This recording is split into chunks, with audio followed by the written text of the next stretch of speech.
Hi folks, Penblade here, and I'm going to be covering the game on the 15th. It's going to be a breakdown of what you're going to see on that day. It's going to be an 8-on-8 mechs, which are giant robots, and we're going to be covering what the battle looks like. It's a 300-point game, so 300 points of figures. I'll have the showdown listing coming up right now. We're going to be going over each list individually to understand better about some of the things that are in this video. First off, mechs are in 4 different sizes. A light mech is anywhere from 20 to 40 tons. Anything above 40 to 60 tons is considered a medium mech. Anything above 60 to 80 tons is a heavy mech, and anything 80 to 100 tons is an assault class mech. The reason why I point this out is because the light mechs move faster and have less weapons, while the assault class have more weapons and don't move as fast. As you can obviously understand, mediums and heavies are kind of the in-between of those two concepts. So the other terms you'll need to know is overheat, which does extra damage based on the amount of overheat that is done to it, but there's a possibility it shuts down. Mechs are prone to heat, much like automobiles today, so it is realistic. And the other one is death from above and jump jets. Jump jets are an item that allows the mech to actually jump over objects and not be hindered by them. And death from above is using your jump jets to land on another mech, doing quite a bit of damage to them. So, without further ado, we're going to cover Tristan's 8 mechs and go over them one by one, and then once we're done with his, I will do mine, and we will eventually get to my prediction for Sunday's game. Let's start with Tristan's mechs. First mech that Tristan's got is the DB-6M Dervish. This is classed a missile boat. It moves 10 inches with jump jets and is a medium mech. It does standard damage from short all the way to long range and has an overheat of 1, which can push up that damage to a little bit higher than standard. The armor and the structure are fairly good on this unit. Fairly standard on the unit. The Dervish should do a little bit of damage, but I see it being used in conjunction with another mech in order to team up and bring down something a little bit bigger than it. I don't foresee the Dervish making it through the game, but before it goes down, it should leave its mark on the battlefield. The next mech that we're going to be using is the TBT-7M Trebuchet. This is a medium mech that also has 10 jump jets and is a missile boat as well. This one does not have any overheat, has standard damage at long range, and at short and medium range it does a little bit more than standard. So it's a little bit better at those ranges. Unfortunately, the armor and the structure are nothing to write home about. This does have some significant armor. I do foresee that it should hold up a little bit longer than it will definitely hold up less than the Dervish, but I do not see the Trebuchet at the end of the game. I personally believe that the Trebuchet will not make it very far in this game. Next figure Tristan's got is the first of his assault class mechs, which Tristan has quite a few of, the BNC-3E Banshee. This, again, is an assault class mech that moves 8 inches and is termed a sniper. I will agree with the sniper, but it does standard damage across the board, all the way short to long. And the armor and structure is fairly decent on this unit. So, my personal opinion is that the Banshee is going to run harassment and will probably be around towards the end of the game. So, with that in mind, I would assume that the Banshee is one of the few units that actually makes it through this. Even though it has a low damage rating, I foresee that it's going to take a lot of punishment for me to actually get get this thing off the board. Next mech that comes up is going to be the assault class SHG-2E Shogun. It's got 6 moves with 6-inch move with jump jets, which is kind of strange for an assault class mech because they usually don't have jump jets. With a little bit over standard damage across the board, short to long range. This also has an overheat of 2, which actually can move this damage up pretty significantly. The armor and structure are very nice indeed. The Shogun is one of the point pieces for this group that Tristan is running. I do foresee me having a very large problem with the Shogun, especially if he uses the overheat option. I believe that he's probably going to use that in conjunction with something else to leave a significant mark on the battlefield. Watch for the Shogun to do some pretty impressive things. The next one is the STK-5M Stalker. This is an assault class mech that moves 6 inches. It's termed a Juggernaut for good reason. At long range, it does standard damage, but that's pretty much where you can't call it Juggernaut. At short range, it does extreme damage, with even more extreme damage at medium range. It doesn't do any overheat, has plenty of armor and structure. The Stalker is going to be the centerpiece of Tristan's army. His entire battle strategy will probably center and swirl around it. It is a deadly mech. Last time that it actually hit the board and Tristan and I played, it was the last mech on the board when Tristan conceded the game. I do not think the Stalker will go down easy. If it does go down easy, I'll be counting my lucky stars. The next next mech Tristan will be using is the ZEU-9S Zeus. This is another assault class mech with an 8-inch movement. This is considered a sniper. This has got above average damage at short and long range, and at medium range it does a little bit more than even that. Doesn't have any overheat, so there won't be any extra damage being done, and the armor and structure is pretty good. The Zeus is one of those figures where I feel that the mech is going to do some significant damage, probably paired up with another mech. It will do even more. I don't see him running by himself, but if he does run by himself, it will take a significant amount of time before he actually goes down. Next one coming up is the HCT-5S Hatchetman. This is a medium mech which has 8 jump jet move. The damage is standard across the board, except for long range where there's next to nothing. And also has an overheat of 1, so therefore you could pop the damage up a little bit more. This has a good amount of armor, but the structure is no good on it. With the jump jets on it, I see the Hatchetman running harassment quite a bit, especially with the melee ability if it actually gets in close. I can see him running harassment. It's a possible death from above unit with its jump jet capabilities. It's also a melee problem as well. I don't see it going very far because of the fact that it has such a low structure rating. I see it getting trashed and not going to be played very long in this game. The last one on Tristan's team is the ON1M Orion. This is a heavy mech that moves 8 inches, considered a brawler type. This has a long range standard damage and a little bit over standard damage for short range, and then even more for medium range. There's no overheat on this one, and it has plenty of armor, but after that, the structure is kind of weak on this one. I want to say that the Orion's going to be kicking around, especially with the damage rating. I don't see Tristan actually just fooling around with that figure.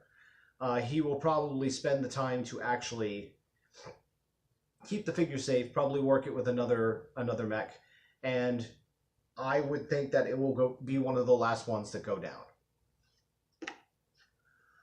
All right, so we covered Tristan's side. I'm going to put up my numbers right here. You're going to notice as I read these over that there are more light class mechs in my side, so faster mechs, and these are probably the only mechs I can play due to the point value. I'm still ceding to Tristan, but I'm playing everything in its absolute top.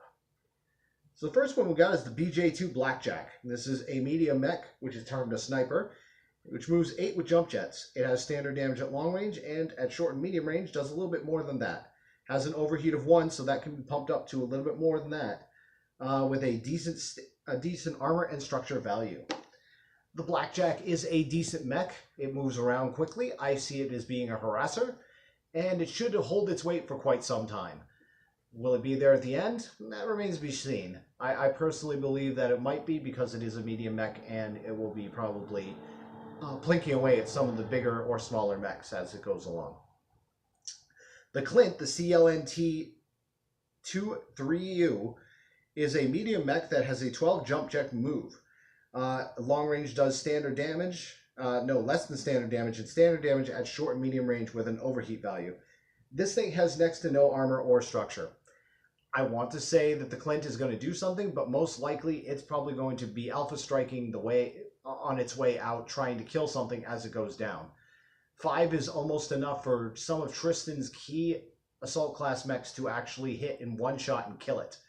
The Clint will probably be one of the first things to go down if another strategy I'm actually going to mention later doesn't come to pass.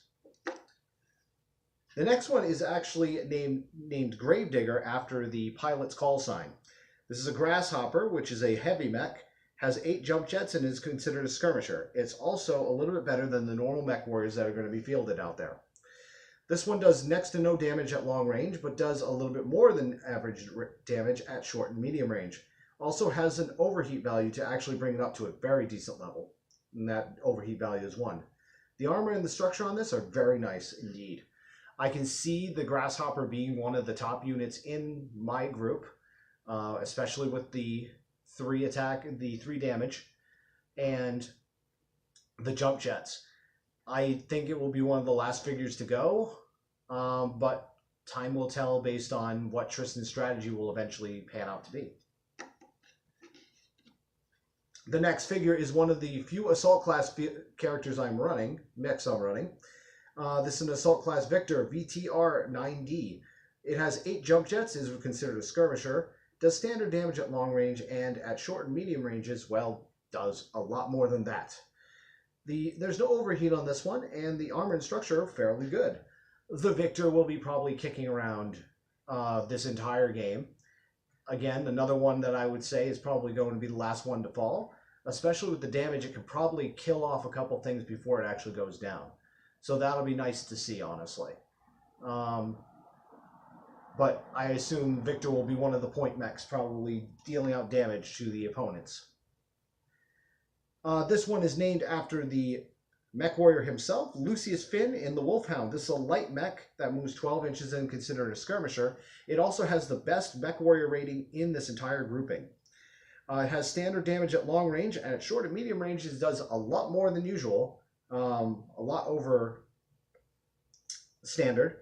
It also has an overheat of 1, which pushes it to an assault class level of damage at short and medium ranges. There's a little bit of armor on it, and the structure is next to non-existent. I want to say the Wolfhound is going to stick around a while. I mean, it has the movement to actually keep most of Tristan's mechs off of it, but I don't know how long it can actually hold that up. Especially with the mech warrior rating the way it is, I see Clint is doing at least a little something before he goes down. If he doesn't, I will be very surprised, honestly. The next one is the CN-9A Centurion. This is a medium class mech, which moves 8 inches and considered a brawler. Does next to no damage at long range, standard damage at short range, and at medium range a little bit more than standard. Has no overheat, so the values aren't going up. Has decent armor and not so, a little bit under average structure. The Centurion is one of my favorite mechs, and I love this figure to death. However, in this game, it's not going to make much of a difference. It has to stay at medium range, and at medium range, it's going to get toasted by some of the heavier mechs out there. I don't foresee it having a very good day, but if it does, I will be more than happy to take it. The next figure I will be fielding is a JR-7K Jenner. This is a light mech which moves 14 inches and 8 jump jets. It's considered a striker. There is no long range on this unit, and it gives standard damage on short and medium with a 1 overheat to push it a little bit over that standard. It has next to no armor and a little bit of structure to go along with it. The Jenner at first glance is probably one of the worst units on my grouping, but however, when you actually figure out how mech attack is actually figured out, it actually quickly becomes the most defensive unit in my grouping. Yes, I'm probably going to try and keep the Jenner away from Tristan's forces, but even when he has a shot on it, you're probably talking at something going to need double digits to hit it.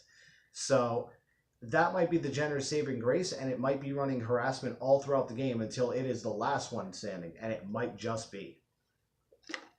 The last one that I'm fielding is the AS-7 Atlas. This is my final assault class mech. Moves 6 inches, considered a juggernaut. It does standard damage at long range and does pretty nightmarish damage at short and medium range. That is not the key to an Atlas, however, because the armor and structure on this thing are absolutely a nightmare. The Atlas is my key piece to this army. I am fully aware that Tristan will be pretty much taking every single figure, maybe half his entire army, to try and take it down in one turn. Will it happen? I personally believe so. I personally believe that's his strategy because he fears the living crap out of that Atlas. Will he make it to the end of the game? That's a good one. Maybe by a sheer stroke of luck, or maybe possibly just playing the unit so that there's absolutely no way that Tristan can take it out. So we've gone over all 16 of the mechs that are actually being played in this game. And the question now becomes, well, Mike, what are you thinking? So I have to make a prediction on this game. I'm going to try and limit it down to a minute, minute and a half. This ultimately comes down to a defensive versus offensive measure. I have units that can evade. He has units that can shoot and kill. So it comes down to that old saying, offense wins games, defense wins championships. So unfortunately, we are not playing a series of games, we are playing one game.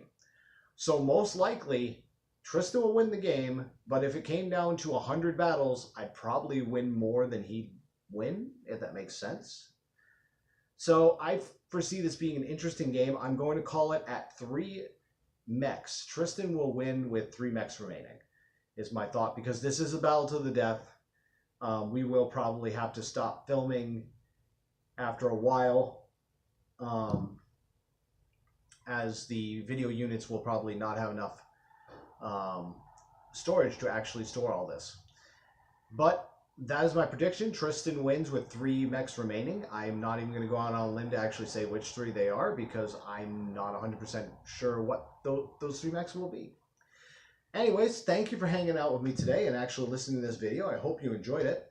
We're going to be posting one more video in the week, or I'll be posting a video once more this week, and that will be going over the how to play. If you actually like the idea of this and you've watched the game on the 15th, we'll have the introductory video ready for you, which plays by the standard introduction rules, and you too can learn how to play this game. And really, I mean, it's a cheap game to get into. But anyways, I hope you enjoyed this, and I hope to see you on the flip side.